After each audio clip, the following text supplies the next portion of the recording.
ntiere allegations mabende the Catholic bishops wacho ni the political manifestation mag insecurity in Kenya and abductions neno giwacho ntiere illegal abductions. In fact, the parliamentary select committee mar security noluongo nyaka the IG Mr. Kanja mopenje ni to jogi to ni kanye neno to ng'ato kaka HR ma Wells Fargo inyalo neg kagweno market body ne in Kakamega County. Then ing'eyo ber ni apparently kapado mar 12 women bro dhie barabara kendo magi bro timo protest mar anti-femicide movement nieri.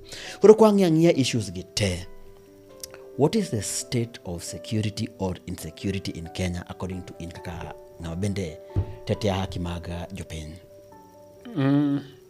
Mana kaki wache no. Gikora aparo ni the spike in insecurity has to be attached with the Gen Z movement. It started as an attempt to, suppress the voices maga, rowere, manu kakwedo, misgovernance, gitelo marach, mosebedo mara Kenya Kwanza. Kendo weche maga abductions, chako wuok motegno. After those particular, spate of protests. Kendo a good number of protesters nobedo kiyudo ka moko negi, moko bende Nyasaye okonyegi gibedo abducted but gibedo tortured alafu wegi ngima gi owe. Very significant was the Kware scandal. Ji mang'eny sana. Mago jok minyacho no negi private individuals. Private crimes are not that extent. I mean that they're not that generous. Yeah. It takes the hand of a very powerful machinery to do mass murders. Koro, of course, the prime suspect will be the state. And King knew even the quality of investigation and how the whole matter around that has been handled. It's very problematic. Nenoka, there is very little objectivity. Kikmoko lost on the sides. And then Ntiere watch morobe nyati telcos, the biggest suspect in the room. Osebedo accused, gisebedo kaitiyo kodgi to trace victims, through their phone contacts kendo itiyo kodgi mak jogi gibedo abducted, either getting killed or tortured or something like that. Korapani, that is also a conversation line that needs to be dug deeper. It's very concerning. Ka poni kembe moko ma the public or trust with service provision, they have committed their vulnerability to them. Can breach such levels of client service provider confidentiality. But of course, we're not also running away from the fact that moko bende ma have been private incidences. Jomoko gwana kigin to ngato tamre ngono ne wadgi, and it has become an issue. Ngato nego wadgi and goes and dump the body somewhere. Moko bende can also be that they're not individual, but then they're not government. There could be corporate differences. Got to look at all these things, but of course they get lost into the broader context of state engineered abductions and killings. Koro, the parliament and other representative institutions need to tighten their bolts on this. Okapa ken wach monego betni wacha to which will go nikech ngima dhano kendo rem dhano en gima pek. To nego bed ka en gima ikaw gi pek ma modwarore. Okonego bed ni en gimoro amora ma ji obed abducted and walose bang juma achiel juma ariyo, then you move on. There's just the level of finality with which death pronounces itself on somebody's fate and gima very serious to onego bed ni en gima bedo at the center of our conversation for the longest time until such a time there is proper closure in terms of what happened to these people, how did they die, who was responsible, what team and somebody has to be jailed at the end of the day, somebody has to be held accountable. SG adani monde miwa briefly too before we kapo kwa tieko. What do you think ni an impact mar thoka kamara yekone in a region ma high profile murders setimore lakini okibedo resolve? Anoka police nyo the motimango mocho no sinego jerio ma wa alleged to have been involved in the murder of Ayeko. I'm just wondering, SG, how do you feel ningato kaka Ayeko manigi a private gun holder, nigi mtokama serious, nigi pesa to leads such a big organization inyalo tho mana kamacha. What does it do to the psyche of the people of the nation? Odongo ndegi mogariyo ka nitiere gimwala ngon general insecurity ma jonjore attack dhano kata ji kamora mora magintiere pacho kae. Nitiere then marariyo en jog ma abduction kata jogo mimako kendo isando inego gi piny owacho. Koro awuoye mokwongo no ma iwinjo ka ji ywak Kisumu ken mana kata kiwacho tho mar Ayieko kendo kendo osiepna kendo kata chieng' mani onegi ne wan kode gotiene liel weyo wako dhi oto jonjore goromo kode. Koro nitiere insecurity ma sirkal wachre ni ji nindo tich. Jogo manie area kuonde ma gigi timre ninde ma jonjore chande ji gininde tich kendo ok giti maber. Nikech nyora neno ka television moro pacho kae kotimo sigana moro e piny mar Kisumu. Kama rowere omketo ji ma ji ok nindi, ji ok nya timo ohala, ji ok nya wuotho. To kamago timore ga mana ka sirkal onindo. Ka DCI maniera ne onindo, OCPD onindo tich, OCS onindo tich nikech ka onego bed ni jogi timo normal patrol mitimo kendo gitimo nonro nikech pich onego bed ni piny nigi ithe kamora mora. Adwa mi example kidhi e piny moro mar Tanzania ka.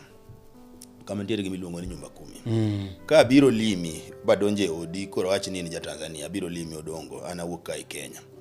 To nyaka idhi go report to the nearest chief or nearest government office manitiere ni nitiere wendo na moro mobiro ka miluongo ni Riko Duor oja Kenya oja Fuambo to biro lima nikech wadwa kode maka kuom ndalo mogari adeka to kasetieko to dhi. Koro ing'eyo ni ka gim tim moro mar njoro timre gweng' to mokuongo ing'eyo ni to joma welo gin jomage. To kochwe kipomo kifulo ni an gi wendo moro biro lima ka to the following day jogweng' man kanyo mabodhi fuli ka police ka chief to the nearest administrator wendo moro odongo pando ka to en ng'amwa kian chal nade to ibiro omi. Waparo ni magi gimonego bed nwatimo kamora mora mwadake. Nyaki ng'en to ng'amodaki tok dala nika en ng'amo nyaki ng'en joma ni itok odi ka gin jomage mondo mi ikony police bende gi information. Koro nitiere levels of responsibility. Nitiere level mar responsibility kaka japiny to nitiere responsibility mar piny owacho. Kwa wuoyi wach mar yo ma wacho ni nitiere njore mitimo gi jo sirkal kata piny owacho. Kendo waseneno nyaka kaka nochakre gi diere mag Gen Z. Ojende oselala diera, ji osewito nyithigi. To ng'ama nyisi ni nyathini nolal onge to nitie jogo bende manoyudo nyithigi to negi. Imomiyo no ka ji wacho ni wan jodolo wacho ni osebed ka inego ji pacho ka gi sirkal to gidwaro mondo timno ochop gi giko. Nikech ka sani oyudre ni inyalo pingo gima sirkal wacho kendo oyudre ayuda ni pachi opogore gi gima pach piny owacho, then you become a target. So those are some of the things maparo ni as a nation we must start thinking and discussing them on a very serious note. Nikech bochopo kama awinjo ka ng'ato wacho kawuono ni bochopo kama oganda bokawo chike lwetgi and will now be having anarchy and a state of lawlessness and it will be very painful for anybody in this country. Okay. Ero kama naparo ne nyikwara mogi wasebedo kwa gosti gana maber ahinya to kendo mora ahinya lakini ok dwa tiek wach ni ka ok wacho ngel moro achiel Magawi to nitie moro kamocho ga ni dhera riemba inyiedho to ing'iyo rangach ung'e mano hero ni ung'e wach mar dhera riemba mi ing'iyo koro aparo ni maybe wachak kodi Magawi ngero no minang'o in kia ka understand nango. Kinye in the broader context, kitiyo gi gimora mora moko mari. To itiyo kode moki kwa wuon gorusa. Nyaki iti kode kitang. Tiyo kode, very apprehensively. Gino en ngero mani itemo puonjo go ji ni kidwaro gimoro to nyaki ti matek. To bed mari. Kiki bed ni idwa bedo gimoro maber, ng'en chak nen gima ber. To en mar ng'ato. Momiyo inyalo kae. Kono go bed ni kidwaro gimoro maber, nyaki ti matek to nyaki kae obed mari. Nikech ka ok en mari to wuon go nyaka kawe sa asaya. Kata ni wacho ga na anyalo holis lao kata sati kidhi nyombo. To samoro anyalo kuodo wiye ni chiemo maber kado kik tone sadino. Mano kel sati ni. Koro mago ngeche mani goyo ni temie matek mondo en gik ngeche mani goyo kijiwo go mondo joti matek mondo ibede gi giri ma itiyo ga gihero makata kene dhiang' inyalo nyiedhe kendo iumo wang'i kendo iduogi inyiedho lakini koken mari inyalo nyiedhe to kiketo thuno mar ariyo cha wuon go sechopo na wod mama omiya kora dog kode koro en gima ni miyo mondo ojiw chunji oti matek. Erokamano nyanyi kworomo gi chon ne ntiere gima miluongo ni dhok niga maybe ka dala en kano to maybe wan gi yoro moro to nwago kawo dhok watero kamoro koro ariembo dhok kamoro mondo dhok kama maybe iyudo ni ne ntiere lum maybe ne ntiere pi koro iyudo ni koro kasto ki riembo dhiang' odhi kamoro emiyudo ni koro ng'ato nyalo nyiedho nigo lakini onyiedho kong'iyo rangach en gate Gen Z mok ng'eyo rangach en gate ineno mi samoro jogi ok understand wach nieri anyway I think ni conversation osebedo maber ahinya. Let us know your feedback. Ilongo ni Twak State of the Nation. Mane hashtag nyiso ni who do you want us to host next? Conversation medo ni mondo wabedi godo kaeri and you like our content. Subscribe to our YouTube channel, follow our TikTok page. Nyiso na watiyo gi dholuo gi English ni intentionally. Okay, ni wakia dholuo mapiwa, wange dholuo maler. Lakini wange ni majority of our audience do not mind. Maybe moko okata mana understand dholuo malera ya nyano hero. So our idea is to reach as many as possible. I'm your host, Danish Odongo Woodkano Ma Tek To Tar. To bundi eleny. Magawi, final word. Mana koro kwatiyo kumana Woodkano wacho no. Yema koro nyaka wange kaka jo Kenya kendo sana rowere. Ne wanie lweny kendo nego waketi tuwa oko. Kendo nego beni koro sani wabedo kanya achiel nikech kumwachope ni en chal ka gima koro jo Kenya gin kigin sirikal bende ni kocha koro nyaka wabed very united and speak in one voice. Okay, SG en mana ngiso rowere ni teach tech you need also to participate in the conversations in also decision making and also proposing ideas kikibedi wacho ni one travelers you are leaderless to okichiu kaka idwa participate you must participate e gigi madhi mbele eka wanyalo loko telo kwa participate to telo en na macha mwasebedo go kuom higni mang'eny. Okay, erokamano ahinya until next time ma en Twak weche chwakore.